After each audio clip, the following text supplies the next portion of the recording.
Everyone, and welcome back to our channel.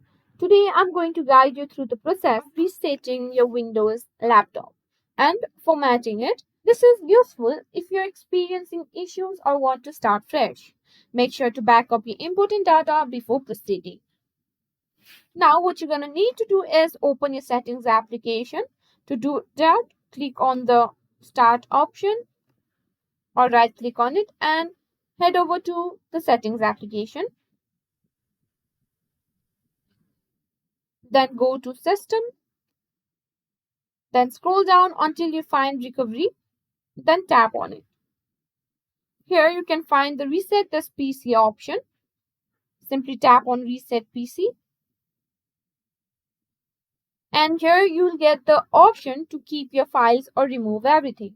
If you want to keep your files, then tap on keep your files.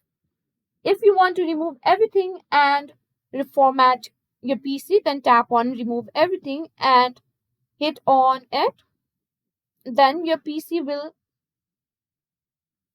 be reset while deleting all your files and application, and that way you can reset your PC. And that's it. This is how you can reset your PC in simple steps. I hope you found this tutorial helpful.